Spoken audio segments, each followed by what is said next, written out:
হরে কৃষ্ণা, রাধে রাধে বন্ধুরা। তো আজকে 1.5 বছর পর আমি বাপের বাড়ি এসেছি। আজকে উল্টো রথযাত্রা, আপনাদের সবাইকে উল্টো রথযাত্রা অনেক অনেক শুভেচ্ছা। জয় জগন্নাথ। তো আমাদের বাপের বাড়িতে বন্ধুরা আপনাদের প্রথমে দেখায় যে তুলসী মহারানী, যে তুলসী মঞ্চ আমাদের দেখুন, দর্শন করুন। ওম বৃন্দাবন তুলসী দেব প্রিয়ার কেশে বসিত বিষ্ণু ভক্তি করে দেবী সত্য ভক্তি নমো। আর আমাদের দেখুন কত তুলসী গাছ, বলা হয় যেখানে তুলসী গাছ হলো বৃন্দা দেবী, তাই না? যেখানে এত বৃন্দা দেবী রয়েছে সেখানেই বৃন্দাবন। হরি বল। অনেক বাগানটা আমাদের দেখায়, একটা পেয়ারা হয়েছে, তো মা রেখেছি যে আমরা আসলে সেই পেয়ারাটা তুলবো, আপনাদের দেখায়। তো বন্ধুরা আজকে আপনাদের দেখাবো, আমরা কালকে গিয়েছিলাম যে জগন্নাথের রথযাত্রা অনুষ্ঠান। আমরা সোজা রথে তো আসতে পারিনি, কেননা আমাদের ভক্তবৃন্দ এসেছেন আসাম থেকে। তো তারপরে আমরা উল্টো রথে, মানে আজকে উল্টো রথ শুক্রবার, তো কালকে আমরা এসেছি। এই দেখুন আমাদের বাগানে এই যে পেয়ারা গাছ, তারপরে বন্ধুরা এই যে আম গাছটা রয়েছে, এই আম গাছটা লাগিয়েছিলাম মানে মোটামুটি 4 বছর হয়ে গেল। তো অনেক আম ধরেছিল এবারে। তো আমরা তো আমের সময় আসতে পারিনি, আম তো এখন শেষ হয়ে গেছে। আর এই আর একটা আম গাছ রয়েছে, দেখুন এই দুটো আম গাছ আমাদের। তো আপনাদের কালকের বন্ধুরা ভিডিওটা দেখাবো। কালকে আমরা গিয়েছিলাম যে জগন্নাথের মাসির বাড়ি, আর আজকে উল্টো রথ, সেই ভিডিওটাও পরে আপনাদের দেবো। হ্যাঁ, সব দেখাবো। আমাদের এখানে মা সুন্দর সুন্দর প্রসাদ বানায়। তো আপনারা তো আমাদের বৃন্দাবনের অনেক ভিডিও দেখেছেন যে আমরা যে প্রসাদগুলো বানাই। তো মা অনেক সুন্দর, মায়ের হাতের রান্না তো মানে বলা হয় না অমৃত। হ্যাঁ, তো মা অনেক সুন্দর সুন্দর প্রসাদ। তো এখানে দেখুন বন্ধুরা এই যে পেয়ারা, এখন আমি সামনে গিয়ে দেখাই আপনাদের পেয়ারা রয়েছে।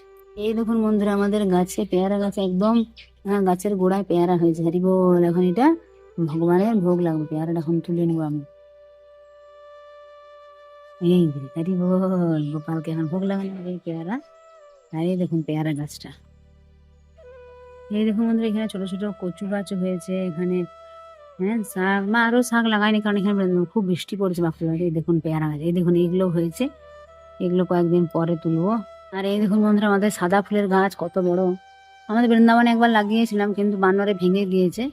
আর এই দেখুন উপরে কত ফুল হয়েছে, এগুলো সাদা ফুল, তাই না? হরি বল। হরে কৃষ্ণ বন্ধুরা, তো আমরা গিয়েছিলাম যে কালকে সন্ধ্যাবেলা যে রথযাত্রা অনুষ্ঠান ছিল, মানে মাসির বাড়িতে যে 8 দিনের অনুষ্ঠান। আজকে তো উল্টো রথযাত্রা, তো কালকে সন্ধ্যাবেলা এখানে অনেক মানে বড় উৎসব। তো আমরা তো সোজা রথে আসতে পারিনি, আপনাদেরকে বললাম আমাদের ভক্তবৃন্দরা ছিলেন বলে। তো আমরা হঠাৎ করে তৎকাল টিকিট কেটে কালকে নেমেছি। কাল সকালবেলা আমরা নেমেছি, আর কাল সন্ধ্যাবেলা অনুষ্ঠানে গিয়েছিলাম। অনেক ভক্ত, অনেক মাতাজি প্রভুজিদের সাথে দেখা হলো, যেহেতু 1.5 বছর পরে এলাম বাপের বাড়ি বাঁকুড়া। তো অনেকের সাথে দেখা হয়, অনেক ভালো লাগলো আমার প্রভুর সাথে, আমার সাথে যারা আমাদের বিয়েতে এসেছিলেন। তারপর অনেক ইস্কনের ডিভোটি, অনেক মাতাজি, অনেক প্রভুজি। এখানে এবার অনেক দোকানও বসেছিল। তো আপনারা জগন্নাথকে দর্শন করুন। জয় জগন্নাথ, বলদেব সুভদ্রা মহারানী কি জয়। অনেক সুন্দর সিঙ্গার হয়েছিল ভগবান, অনেক সুন্দর ফুলের মালা দিয়ে সাজানো হয়েছিল, অনেক সুন্দর ড্রেস। আর অনেক হাজার হাজার ভক্তবৃন্দ, অনেক বড় মাঠে হ্যাঁ মানে অনুষ্ঠান হচ্ছিল। তো অনেক সুন্দর আমাদের বাঁকুড়াতে এতদিন ধরে অনুষ্ঠান, অনেক ভক্তবৃন্দ। তবে আজকে আবার সবার একটু মন খারাপ হবে, এতদিন থেকে অনুষ্ঠান হচ্ছিল। তো আজকে বিকেলবেলা বন্ধুরা হবে যে উল্টো রথযাত্রা যে অনুষ্ঠান। তো আপনাদেরকে এই ভিডিওটা আমরা তুলে রাখবো, তারপর পরে আবার দেখাবো এটা একদিন। তো কালকে রয়েছে আবার শয়ন একাদশী, আপনারা সকলে সুন্দর করে পালন করবেন। তো দেখলাম এখানে নৃত্য অনুষ্ঠানও হচ্ছিল প্রতিদিন সন্ধ্যাবেলা। হ্যাঁ, নৃত্য অনুষ্ঠান, ভাগবত পাঠ, হরে কৃষ্ণ কীর্তন, অনেক সুন্দর, অনেক ভক্তের সমাগম। তো দেখুন বলা হয় না, ভক্তর সঙ্গে একটা দেখুন অনেক আনন্দ হয়, অনেক ভালো লাগে, তাই না? তো এতদিন পরে এসে দেখুন আমরা এমনিতে তো বৃন্দাবনে আমরা থাকি একটা ভগবানের ধামে, রাধারানীর কৃপা, কিন্তু তো বাপের বাড়ি আসলে একটু মনটা ভালো লাগে। তবু যখন আসছিলাম রাস্তায় বৃন্দাবন থেকে, তখন একটু যেন হ্যাঁ বৃন্দাবন ধাম ধাম ছেড়ে আসার জন্য মনটা খারাপ হচ্ছিল, কিন্তু তবুও 1.5 বছর পর এলাম, একটা ভালো। তবে কয়েকদিন থেকে আবার বৃন্দাবনে ফিরে যাব, কেননা আবার ভক্তবৃন্দ আসবে দর্শনের জন্য, এটাই তো সেবা আমাদের।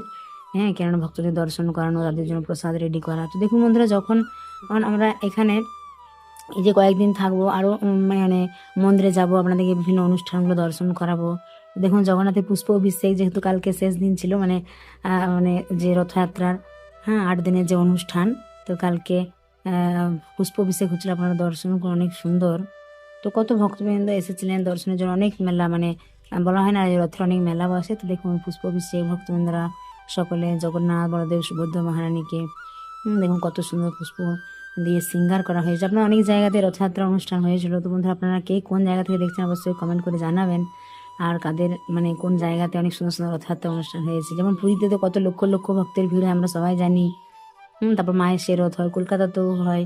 দেখুন এখন জগন্নাথের শয়ন আরতি হচ্ছিল রাত্রেবেলা। এই যে মানে একজন প্রভু শয়ন আরতি করছেন, দেখুন দীপ দিয়ে আপনারা দর্শন করুন। নীলাচল নিবাসায় নিত্যায় পরমাত্মনে বলভদ্রং সুভদ্রাভ্যাং জগন্নাথায় তে নমঃ। আরেকজন প্রভু নৃত্য অনুষ্ঠান করছেন। তো বন্ধুরা, এই যে প্রভুরা যারা এখানে অংশগ্রহণ করেছেন, হ্যাঁ এখানে নৃত্য অনুষ্ঠান করছেন বা এই যে আরতি করছেন, এনারা অনেকে প্রায় ডিসেম্বর মাসে যে আমাদের বাঁকুড়া থেকে 20 জন ভক্তবৃন্দ আমাদের বাড়ি গিয়েছিলেন। তো এখানে যে গ্রুপ রয়েছে এখানের মধ্যে অনেকে আমাদের বাড়ি গিয়েছিলেন। আপনারা যারা আমাদের নিত্যদিনের ভিডিও দেখেন তারা জানেন যে ডিসেম্বরে আমাদের একবার 40 জন ভক্তের আমরা আয়োজন করেছিলাম প্রসাদের।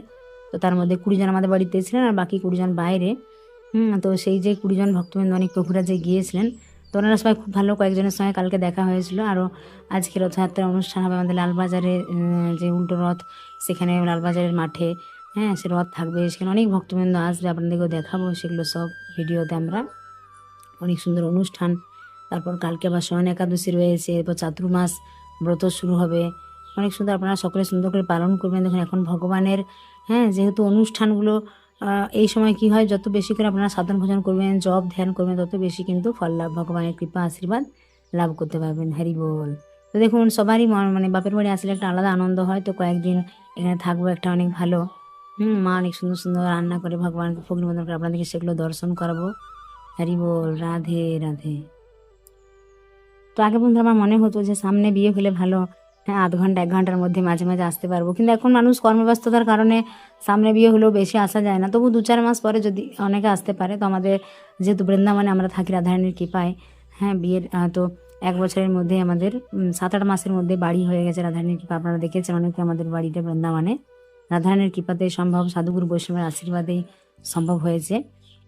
তবে এত দূরে থাকলে বন্ধুরা কষ্ট হয় না, কেন বলুন তো? কারণ বৃন্দাবন হলো ভগবানের ধাম, রাধারানীর ধাম, এত সুন্দর সুন্দর মন্দির, যখন মন্দিরে যায় আর কোনো দুঃখই হয় না। আর তাছাড়া এখন তো ফোনের যোগাযোগ যেহেতু হয়েছে, তো মাদের সাথে ফোনে কথা হয়, ভিডিও করে কথা হয়, তো কোনো মানে মন খারাপ হয় না।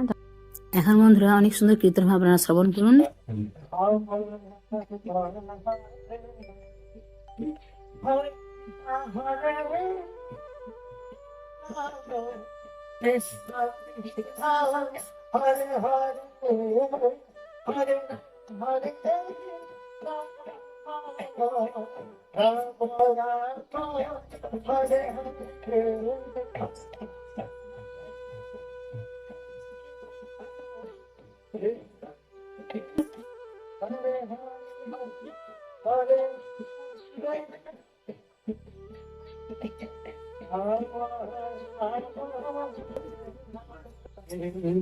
Hare